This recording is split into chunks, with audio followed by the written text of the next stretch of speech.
अध्ययन देवताओं का देवी की स्तुति करना और देवी का देवताओं को वरदान देना।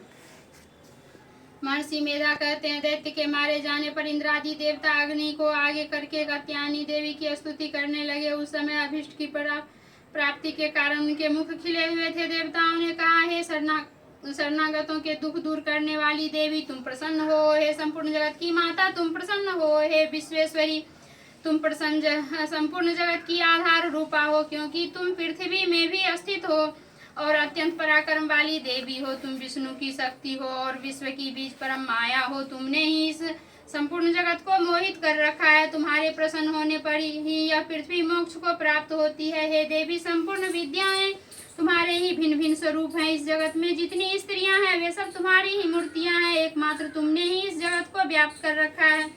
हे माँ, तुम्हारी स्तुति किस प्रकार हो सकती है, क्योंकि तुम परम बुद्धि रूपा हो और संपूर्ण प्राणी रूप स्वरूप और मुक्ति देने वाली हो। अतः इस रूप में तुम्हारी स्तुति की गई है। तुम्हारी स्तुति के लिए इससे बढ़कर और क्या युक्तियां हो सकती है। संपूर्ण जनों के हृदय में बुद्धि रूप होकर निवास करने वाली, स्वर्ग तथा मोक्ष प्रदान करने वाली है नारायणी देवी, तुमको नमस्कार है। कला, काष्ठा आदि रूपों से अवस्थाओं को परिवर्तन की ओर ले जाने वाली तथा प्राणियों का अंत करने वाली नारायणी, तुमको नमस्कार है। हे नारायणी, संपूर्ण मंगलों के मंगल रूप वाली है शिवे, हे संपूर्ण प्रयोजनों को सिद्ध करने वाली है शरणागत वत्सले, तीन नेत्रों वाली गौरी, तुमको नमस्कार है। सृष्टि, स्थिति तथा अहंकार संहार की शक्ति भूते सनातनी देवी, गुणों की आधार तथा सर्व सुखमयी नारायणी, तुमको नमस्कार है। हे शरण में आए हुए शरणागतों, दीन दुखियों की रक्षा में तत्पर, संपूर्ण पीड़ाओं के हरने वाले हे नारायणी, तुमको नमस्कार है। हे नारायणी, तुम ब्राह्मणी का रूप धारण करके हंसों से जुते हुए विमान पर बैठती हो तथा कुश से अभिमंत्रित जल छिड़कती रहती हो, तुम्हें नमस्कार है। माहेश्वरी रूप से त्रिशूल, चंद्रमा और सर्पों को धारण करने वाली है महावीर सब वाहन वाली नारायणी, तुम्हें नमस्कार है। मेरु तथा कुकुटों से घिरी रहने वाली महाशक्ति को धारण करने वाली है कौमारी रूप धारिणी निष्पाप नारायणी, तुम्हें नमस्कार है। हे शंख, चक्र, गदा और सांग धनुष रूप आयुधों को धारण करने वाली वैष्णवी शक्ति रूपा नारायणी, तुम हम पर प्रसन्न हो, तुम्हें नमस्कार है। हे दांतों पर पृथ्वी को धारण करने वाली वाराह रूपिणी कल्याणमयी नारायणी, तुम्हें नमस्कार है। हे उग्र नारसिंही रूप से दैत्यों को मारने वाली, त्रिभुवन की रक्षा से मंगल कर रहने वाली नारायणी, तुम्हें नमस्कार है। हे मस्तक पर किरीट और हाथ में महावज्र धारण करने वाली, सहस्त्र नेत्रों के कारण उज्ज्वल वृत्रासुर के प्राण हरने वाली इंद्री शक्ति है नारायणी, तुम्हें नमस्कार है। हे शिवदूती स्वरूप से दैत्यों के महामद को नष्ट करने वाली है, घोर रूप वाली है, महाशब्द वाली है नारायणी, तुम्हें नमस्कार है।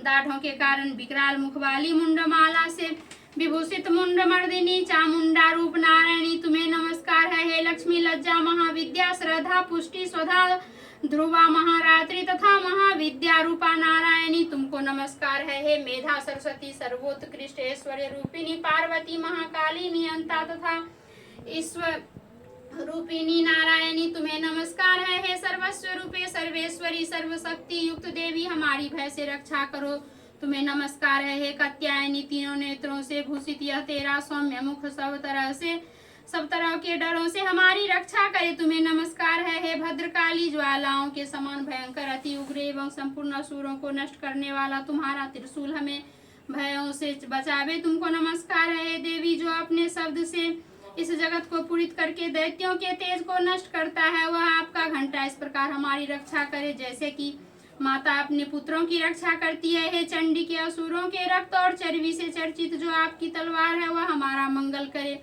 हम तुमको नमस्कार करते हैं। हे देवी, तुम जब प्रसन्न होती हो तो संपूर्ण रोगों को नष्ट कर देती हो और जब रुष्ट हो जाती हो तो संपूर्ण वांछित कामनाओं को कष्ट कर देती हो। जो मनुष्य तुम्हारी शरण में आते हैं जाते हैं उन पर कभी विपत्ति नहीं आती, बल्कि तुम्हारी शरण में गए हुए मनुष्य दूसरों को आश्रय देने योग्य हो जाती है। अनेक रूपों से बहुत प्रकार की मूर्तियों को धारण करके इन धर्मद्रोही असुरों का तुमने संहार किया है। वह हे मां, तुम्हारे सिवा और कौन कर सकता है। चतुर्दश विद्याएं, 6 शास्त्र और 4 वेद तुम्हारे ही प्रकाश से प्रकाशित है, उनमें तुम्हारा ही वर्णन है। जहाँ राक्षस विषैले सर्प शत्रुघ्न है वहाँ और समुद्र के बीच में भी तुम साथ रहकर इस विश्व की रक्षा करती हो। हे विश्वेश्वरी, तुम विश्व का पालन करने वाली विश्व रूपा हो, इसलिए संपूर्ण विश्व को धारण करती हो, इसलिए वहाँ ब्रह्मा विष्णु महेश की भी वंदनीय हो।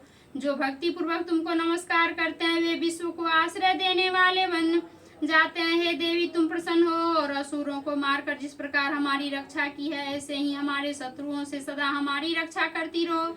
संपूर्ण जगत के पाप नष्ट कर दो और पापों तथा उनके फलस्वरूप होने वाली महामारी आदि बड़े बड़े उपद्रवों को शीघ्र ही दूर कर दो। विश्व की पीड़ा को हरने वाली देवी, शरण में पड़े हुए पर प्रसन्न हो। त्रिलोक निवासियों की पूजनीय परमेश्वरी, हम लोगों को वरदान दो। देवी ने कहा, हे देवताओं, मैं आपको वर देने के लिए तैयार हूँ, आपकी जैसी इच्छा हो वैसा वर मांग ले, मैं आपको दूंगी।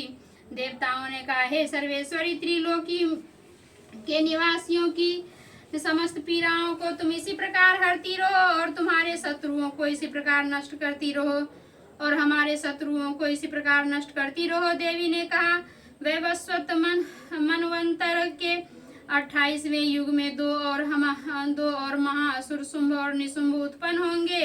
उस समय मैं नंद गोप के घर से यशोदा के गर्भ में उत्पन्न होकर विंध्याचल पर्वत पर शुंभ और निशुंभ का संहार करूंगी। फिर अत्यंत भयंकर रूप से पृथ्वी पर अवतीर्ण होकर मैं वेप्रचीति नामक दानवों का नाश करूंगी। उन भयंकर महासुरों को भक्षण करते समय मेरे दांत अनार के पुष्प के समान लाल होंगे। इसके पश्चात स्वर्ग में देवता और पृथ्वी पर मनुष्य मेरी स्तुति करेंगे, करते हुए मुझे रक्त दंतिका कहेंगे। फिर जब 100 वर्षों तक वर्षा न होगी तो मैं ऋषियों के स्तुति करने पर अयोनिजा नाम से प्रकट होऊंगी और अपने 100 नेत्रों से ऋषियों की ओर देखूंगी। अतः मनुष्य साताक्षी नाम से मेरा कीर्तन करेंगे।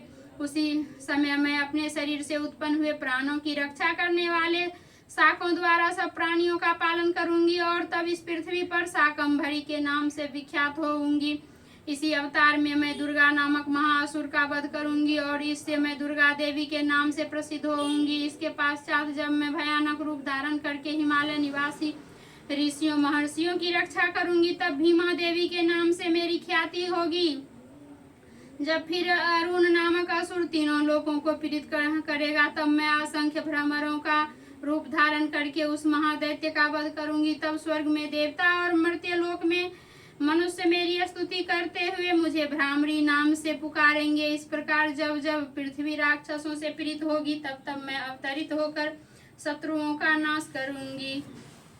11वां अध्याय समाप्त।